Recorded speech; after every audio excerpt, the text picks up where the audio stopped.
It should be no surprise to any observant human that there are two paths now discernible in the development of the situation in the US: the path of rhetoric and the path of revolution. The rich, the 1%, and their class conscious representatives, the neoliberals and right wing, are taking the path of rhetoric. The progressive, the socialist, the participants of Bernie's revolution are taking the second. You would think that the crisis that is developing in cities with poisoned water and gas leaks would make upheaval inevitable. Consequently, vacillation is impermissible.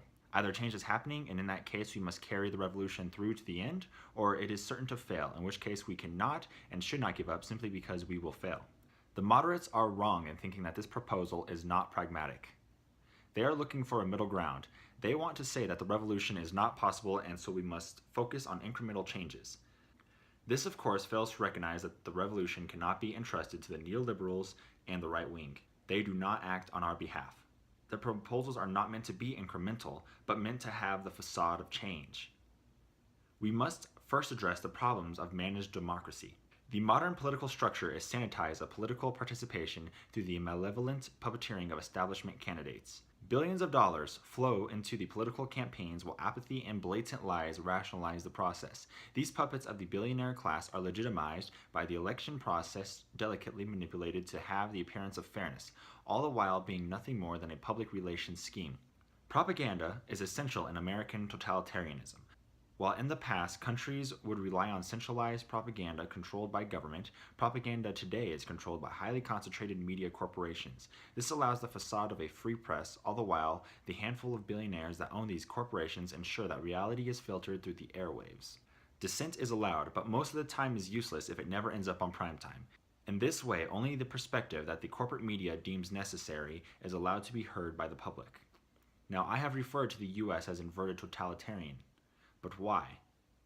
The first dynamic is global insecurity. The US establishes its legitimacy while declaring the illegitimacy of other countries through preemptive wars. With the help of the corporate media, any resistance to domination is labeled terrorism. This way, the populace is blinded by our good intentions and indoctrinated into demonizing other humans. War is nothing more than a way to make profits. Using government funds to feed the hungry or house the homeless would not profit the corporate oligarchy. When an enemy is established, it's no longer an enemy that we could overcome, like a country. Now our enemies are abstract, a war on terror. This is intentional because it is impossible to win a war against an abstract construct. This ensures war is perpetual. Perpetual war is highly profitable. Profits are the sole goal of corporate oligarchy. The second dynamic is internal insecurity, the subjugation of the mass of the populace within the US. This is necessary to encourage the populace to vote for anything that violates their own self-interest. We are constantly being tricked into rationalizing our own slavery, the downsizing and outsourcing of American jobs through trade deals, the constant attempt to dismantle the welfare state, the infiltration of neoliberals into the Democratic Party, the last holdout of the true self-interest of the people. This is integral to the control the corporate oligarchy maintains. Constant economic insecurity is used to rationalize the promises that are given. We are told we want a low minimum wage. We are told we want more trade deals. We are told we want for-profit health care. We are told to blame all economic ills on the welfare state. Red baiting is used to rationalize the idea that we mustn't give to one another. So then, one can see how both dynamics work together to prop each other up. Insecurity is the most powerful tool the corporate oligarchy has cultivated. Apathy and helplessness are cultivated with a beneficial outcome for the oligarchy. And so we are on the eve of another election. The revolution is in progress, and we must trust that it is our only way out of the managed democracy. On the fact that there is far too much money in politics, we mostly agree.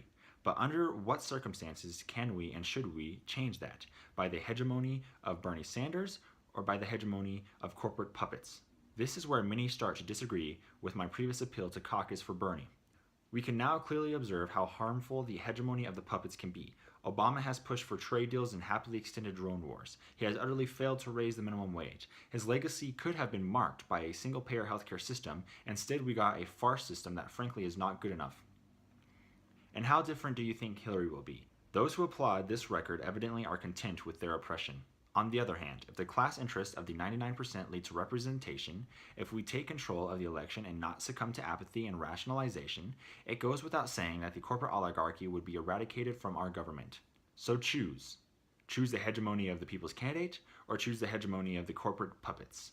Stand up and smell the shit on your knees. Acknowledge the subtle tyranny, the misinformation, and patently false rationalizations of the oligarchy. Their wealth is based on our poverty. Their success is based on our failure, their joy and our despair. It is our democracy that is at stake. Throw off the chains of oppression without regret.